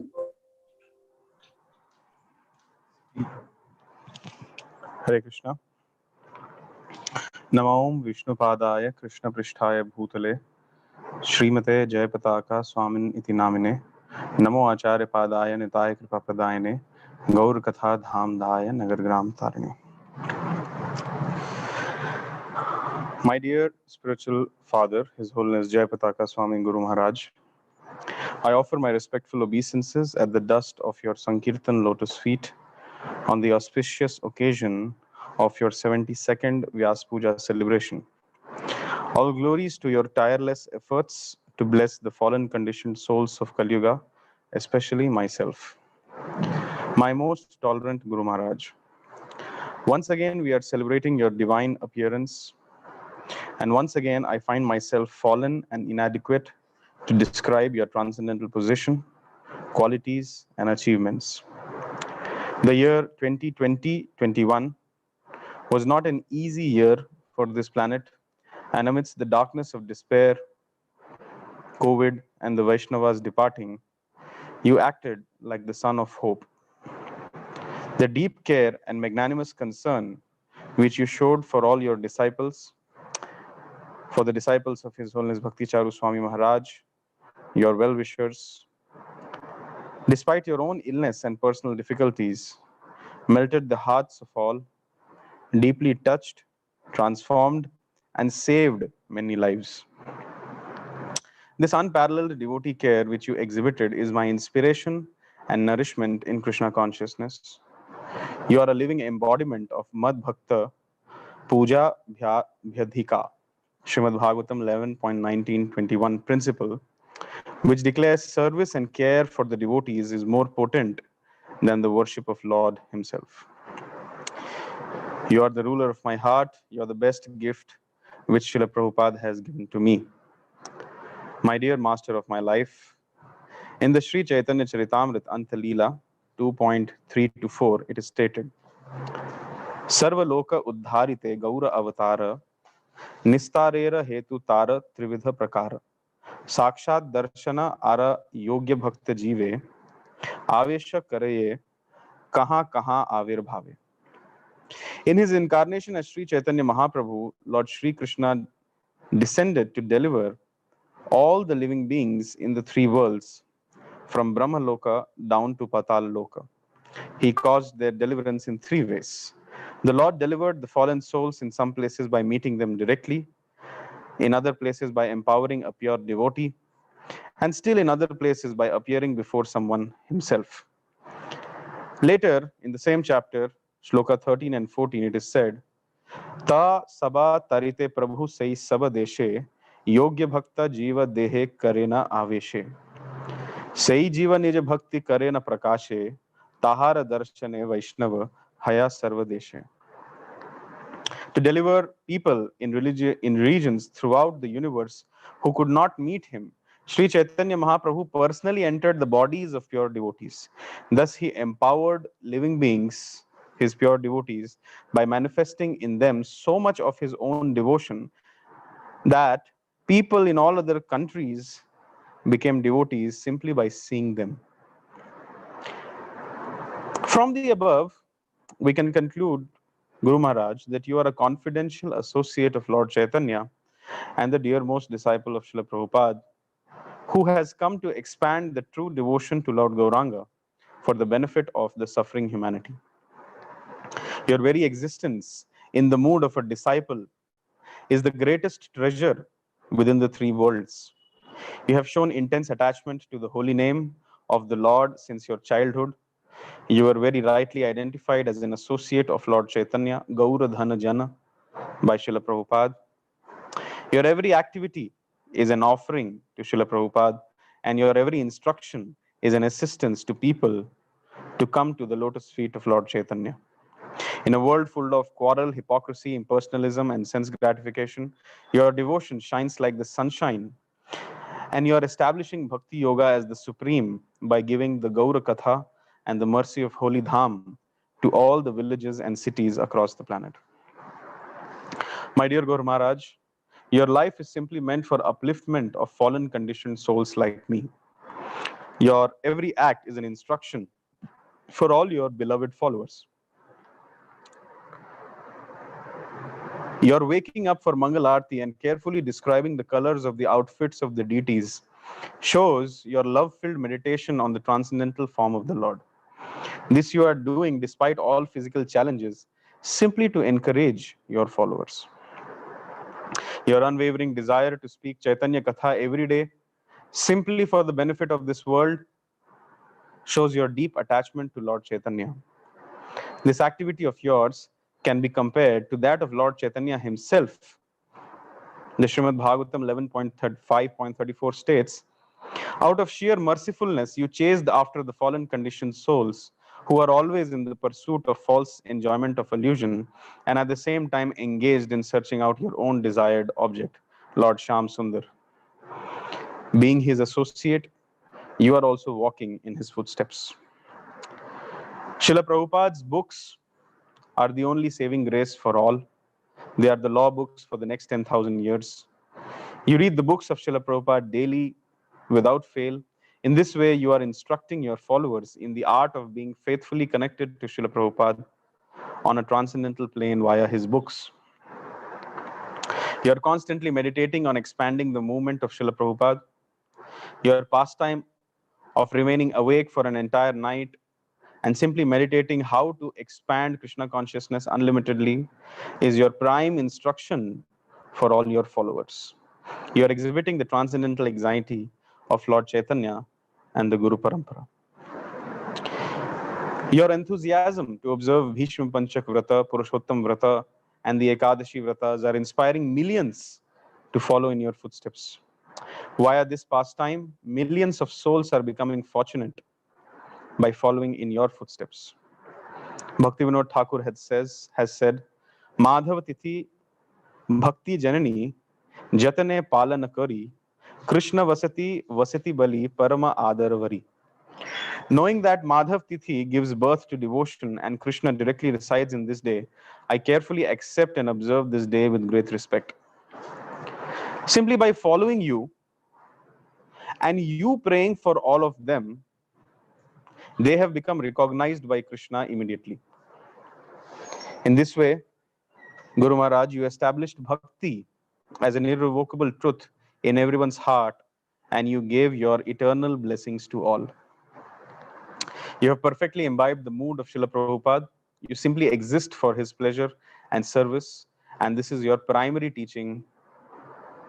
Your attachment to Srila Prabhupada and your daily meditation on his instructions is your very identity, and this fact makes you a crown jewel of this world. In one of your lectures, you confirmed this prime necessity of spiritual life. May 29, 2019, Mayapur, in a lecture you said, the disciple having the mood of the Guru and the Parampara is the sign of a very advanced disciple. We should aspire for understanding the mood of the spiritual master. One time Srila Prabhupada asked, what is the thing you can gain from Guru? And everyone said so many things. Then he replied, get his vibration. His vibration is the essence. Guru Maharaj, having fully imbibed the mood and the vibration of Srila Prabhupada and the Guru Parampara, you're at the pinnacle of perfection in your own life. And now, very mercifully, passing on the same formula into the hearts of your disciples, you're making their lives successful too. Srila Prabhupada would be so pleased with you. My dear Savior, I'm a useless son of yours who belongs to your transcendental family, but has not yet been able to sincerely inculcate the devotional qualities which are an insignia of your committed sons, daughters, and followers. Your unconditional mercy is the only antidote for my eternal ungratefulness and my weakness of heart. Guru Maharaj, although I am unchaste in my surrender towards your instructions, still, because I am your disciple, so following in your footsteps, I desire to develop a spontaneous attraction for the Lord. You have mercifully also revealed how to do this in one of your lectures. 25th September 1983, New York, USA, you have told, for devotees who have been very careful in chanting and hearing, spontaneous attraction to the Lord increases day by day. Guru Maharaj, I will try to focus even more on my hearing and chanting, but ultimately I depend on your mercy even to do that. Please give me your blessings so that I can take full shelter of your instructions and become your faithful servant and representative, and in this way always feel your presence in my life. My beloved spiritual master, Srimad Bhagavatam 1.1.22 states, we think that we have met your goodness by the will of providence, just so that we may accept you as captain of the ship for those who desire to cross the difficult ocean of Kali, which deteriorates all good qualities of a human being. It was the causeless mercy of Lord Krishna and his devotees that I met you in the month of Kartik 2015. That was the most auspicious day of my life, and my fortune started rising since then. And on this auspicious day also, I pray to you for your causeless mercy, so that I may always remain fixed in executing your divine instructions and helping to propagate Lord Chaitanya's Sankirtan movement. Guru Maharaj, please bless me so that I can preach vigorously. I know this pleases your simple self the most. You have also revealed in your lecture, 17 September 1979, Los Angeles, USA, you said, by one particle of dust of the lotus feet of Srila Prabhupada, whole universes are delivered. We are simply implementing. Just we are allowed to feel that we are doing some service, although everything has been already done by Srila Prabhupada. Simply, if we can become his instruments, surrender ourselves as his puppets, so that he can dance us as he likes according to his sweet will. Guru Maharaj, when you had come to Bangalore in 2014, you had expressed your desire that Bangalore should become the first Krishna conscious city of the world. I want to make this single instruction of yours as my life and soul and dedicate my life to it. Please consider my request and kindly accept me in your transcendental army. This will be your favor upon me, and my lowly self will be fully reclaimed in the process of serving you insignificantly in this manner. I know I'm not qualified, but by your mercy, Guru Maharaj, anything is possible. Please empower me so that your instructions become my only sadhana, my only sadhya, and my only livelihood. I wish to never give up these instructions, either in the stage of practice or in the stage of perfection. I beg that your instructions remain my only desire and my only responsibility. By your mercy, anything is possible. I hanker to get a drop of it. Yours eternally, Achyut Arjun Sakhadas. Hare Krishna. Thank you very much, Prabhuji. That was really amazing. Next, I would request His Grace Yugal Kishore Prabhu. Then we will have Dhameshwar Prabhu, and then Sirisha Haripriya Mataji, then Deepak Prabhu, then Supriya Kalavati Mataji. So Yugal Kishore Prabhu can. Devotees may also come in video. We will spotlight here. ओम अज्ञानतिमिरन्धस्य ज्ञानाञ्जनशलाकाय चक्षुरुन्मीलितं येन तस्मै श्री गुरुवे नमः. His Holy Jayapataka Swami Maharaj ki jai. His Divine Grace A.C. Bhaktivedanta Swami Srila Prabhupada ki jai. It's very, very wonderful opportunity to glorify such a pure devotee of Lord Sri Krishna and Chaitanya Mahaprabhu. That even though we don't have qualification, but we are getting opportunity to glorify him. And in this process, it is we are getting benefited that the purification happens to all of us. So wonderful, even though I don't have quality, but very grateful that this opportunity is there to glorify such a wonderful devotee. When it comes to His Holiness, first thing that comes to my mind is that how Maharaj is Maharaj has taken the instruction of Srila Prabhupada as his life and soul.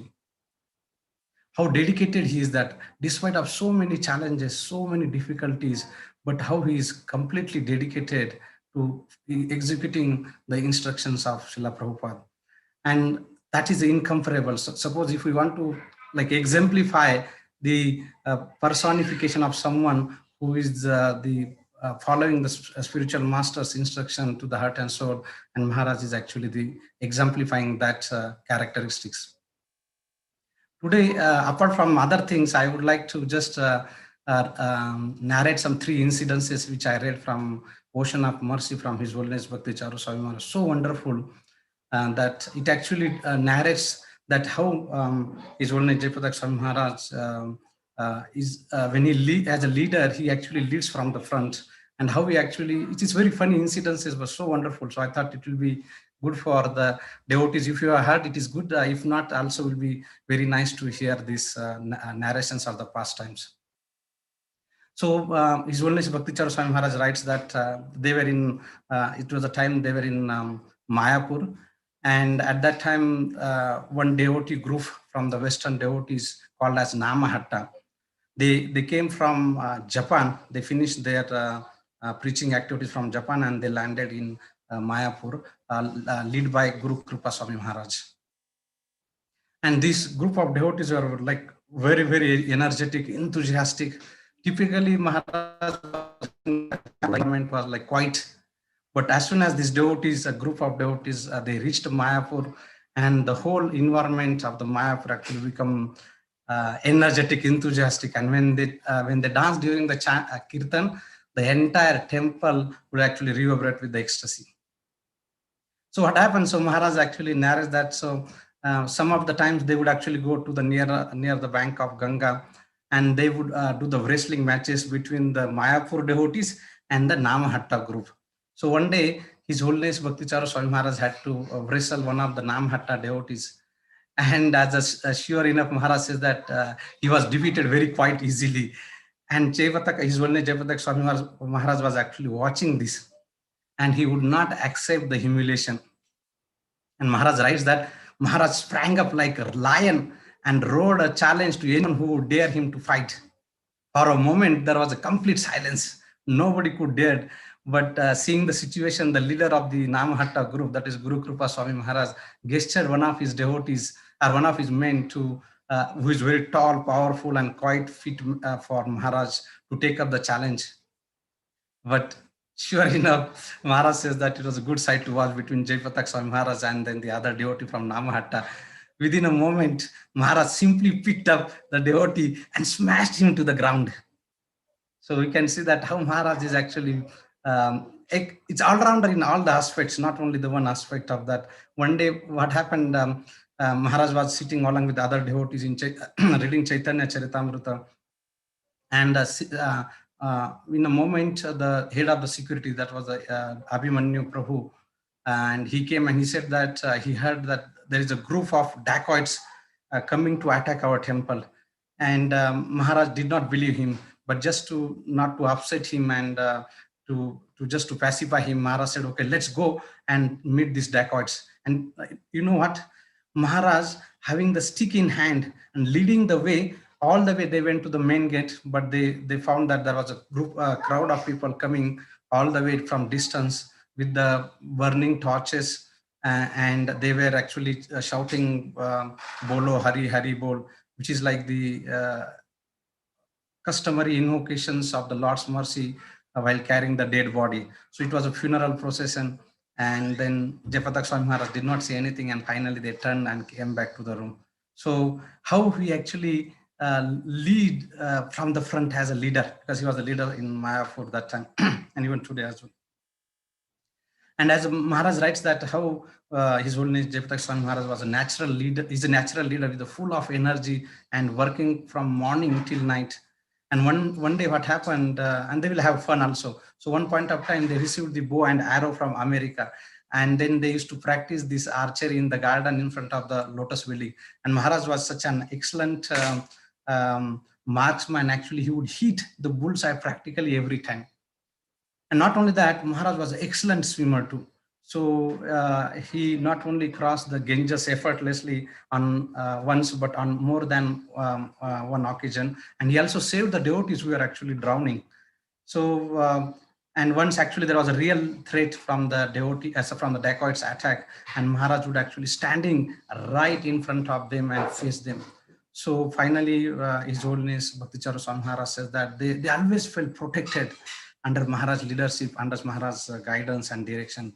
So these were some three incidents I just wanted to narrate, that how Maharaj, not only on the spiritual, but he is all-rounder in all the aspects. So it is our fortune that that we are able to see such a wonderful devotees in our lifetime.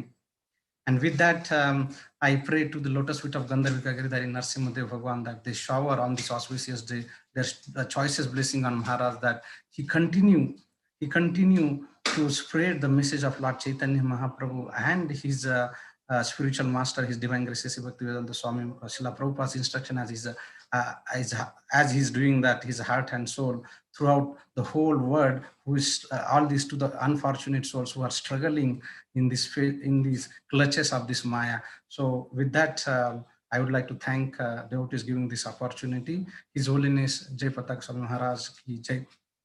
His divine grace A.C. Bhaktivedanta Swami Srila Prabhupada ki jai. Thank you very much. Hare Krishna. Thank you, Prabhuji. I would request all the devotees to limit the offering to 5 minutes. So next, His Grace Dhameshwar Prabhu can speak. Hare Krishna Mataji, can you hear me? Yes, Prabhuji. Okay, actually my Zoom is causing some heating problem. So I'll just stop the video, and anytime it can actually exit. So I'll just give quick my homages unto Srila Guru Maharaj, all Gurus to Srila Guru Maharaj and Srila Prabhupada. Dear Guru Maharaj, I am extremely fortunate to have your association and to have you as my dear spiritual father. You are a really great inspiration for me, and not only for me, for the entire community of ISKCON. And in the Shastras, especially somewhere I heard this in the Skanda Puran somewhere, it is said that a person who takes the vows, sannyasi vows, for more than 50 years, he is considered as good as a demigod. So like you are such a great person, and actually even the demigods actually wants to take association of your divine grace. So you have such a caliber and you are such a great personality. Actually I need special mercy and blessings from Lord Chaitanya to glorify you adequately, because with this condition, I am unable to express actually how grateful I am to you. And uh, you are there, all the time, guiding me in all difficult situations, especially the last year. It was really helpless, and like I was begging the lordships and you. So somehow actually I had gone through all those like difficult obstacles, and I was able to practice somehow by your grace. So it is all because of your mercy that I am able to practice Krishna consciousness. It is not just mercy, it is your causeless mercy. Because Krishna says in the Bhagavad Gita that if one has to be a devotee of Krishna, he has to be freed from all kinds of sinful activities. So when I look at that verse, so I don't think I am not even qualified, to receive Krishna's mercy. But by your causeless mercy, by your help, your guidance, your instruction,